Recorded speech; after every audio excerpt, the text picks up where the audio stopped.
जोंनि माखासे सुबुंफ्रा बुजियैयाव थाखा फैसानि मतलब लानानै जोंनि फरेस्टखौ धंस खालामबाय। धंस खालामनायनि उनाव बेखौ हाखौ रिफरेस्टेसन खालामनांगौ दरखार दं। बेखौ सिन्था खालामनानै उइलियाम नार्जारिनि दैदेननायाव माखासे फुलि गायसननाय जादों, बेखौ देखायफैदों। गायनायाथ' माने मोजां पबित्र खामानि, बेयो गोथार खामानि।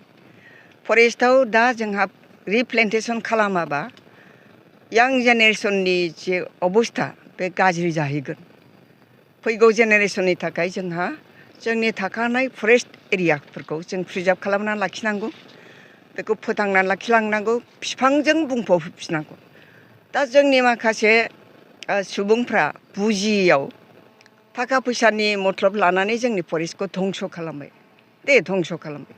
धंस खालामनायनि उनाव बेखौ हाखौ रिफरेस्टेसन खालामनांगौ दरखार दं। यां जेनेरेसननि थाखाय जोंहा बेखौ सृष्टि खालामनानै गालांनांगौ।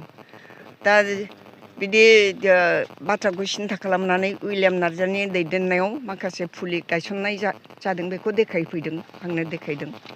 नायबाय जे फरेस्टआव माने नार्सारिफोर दं, नार्सारियाव थानाय मोजां मोजां बिफांखौ हरालासिनो जे बिफाङा माने जेनेबा खालाजाम माबा माबि बेफोर बिफांखौसो हरदों।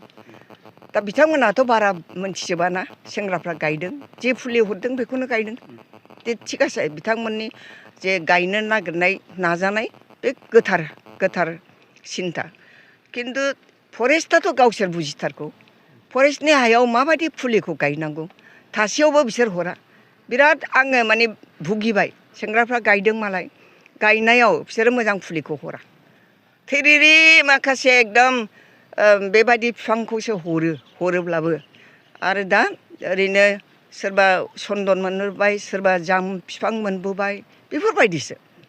फरेस्टआव थानांगौ मा साल थानांगौ, सिगुन थानांगौ, गाम्बारि थानांगौ, साफकाट थानांगौ, बेफोरबायदि मुल्यबान बिफाङा थानांगौ। बे हाया फरेस्टनि थाखाय बहुद मुल्यबान। संकसनि रोबैयाव थानाया बहुद हासार गोनां हा बियो। बेवहाय साल बिफां गायोबा खथ' गेरेमसा जाबोगोन 10-15 बोसोरनि उनाव। दा बेफोरो जोंनि यां जेनेरेसननि मोनसे सम्पति जानानै थागोन। दा जोङो माने माखासे सुबुंफोरखौ माने गियान होनो हायाखिसै। दा माखासे बे गेजेर खलबनि जेनेरेसना बेखौ धंस खालामलांबाय। धंस खालामलांनायनि उनाव जों दा सिन्था खालामफिननांगौ बाथ्रा जाबाय, बे हाखौ जोंहा बासायनांगौ। बिटिसिनि हा, बे बिटिसिनि हाखौ जोंहा बासायनांगौ दं। दा बेखायनो आं बयखौबो खावलायदों, फै जों बयबो बे फरेस्ट एरियायाव गासिबो लोगो जानानै बिफां गायनानै जोङो इयुननि मोनसे गिदिर सम्पति हिसाबै बेखौ गालांनि, बेखौनो आं खावलायहरबाय। नोंथाङा सासे बिटिसिनि फरेस्ट बारग' EM जाबोबाय, दा मन्त्रि जाबोबाय स्टेटनि। ओमफ्राय दा हाग्राखौ माबायदि फोथांनानै लाखियोबा बेबायदि फुलि गायनायखौ फोथांनो हागोन होननानै? ना बहाय बयनिबो क'पारेसन नांगौ। दा जोंना सेंग्राफ्रा गायदों, खिन्थु आखायावथ' फुलि गैया। फुलिखौ खिन्थु फरेस्टआव मोनगोन। फरेस्टआथ' बानायगासिनो दं। बानायनानै बियो एकदम बेमारि जालांबाय बिफांफ्रा। गाया नालाय बोसोरे खुनु बिफां गायबोआखै। दा बिसोर गायबोयैखाय जोंना कमन माखासे सेंग्राफ्रा बेखौ गायनो थाखाय आवगायबोदों। बेथ' जोंनि थाखाय मस्ट वेलकाम।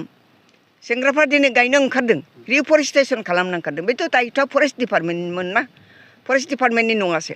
बेखौ बासायनाय, जोंनि हाखौ बासायनाय, बिफांखौ गायनाय, बेथ' मोनसे डिपार्टमेन्ट दंना। डिपार्टमेन्ट थानानै बेजोंनो उदै सुफुंगासिनो दं। सरकारि फैसाखौ जानानै उदै सुफुंगासिनो गैया होमबा? बिनि बदलै बिथांमोनहा प्रतिदान हिसाबै बिफांखौ प्रिजार्भ खालामनांगौमोन। जेराव गैला बेखौ बिसोरो रिफरेस्टेसननि थाखाय बिसोर गायनांगौमोन। खिन्थु बेफोर खामानिखौ दिनै मावनायखौ जों नुवाखै। बे हिसाबै आं खावलायदों जे फरेस्ट डिपार्टमेन्टखौ खालामदों, जायनोखि माने हायेस्ट अथ'रिटि बिथांखौ आं खावलायहरदों, जाहाथे बिथाङा माने जोंनि सेंग्राफ्रा जि थांखिखौ लानानै ओंखारबोदों बेवहाय बिसोर जाहाथे गोथार भाबै गोथार गोसोजों मदद खालामो। होमबाना जोङो फरेस्टनि हाखौ बासायनो हागोन। बे गिदिर माने बेयो मोनसे उद्देश्य पुर्ननित' जोंनि थांखि।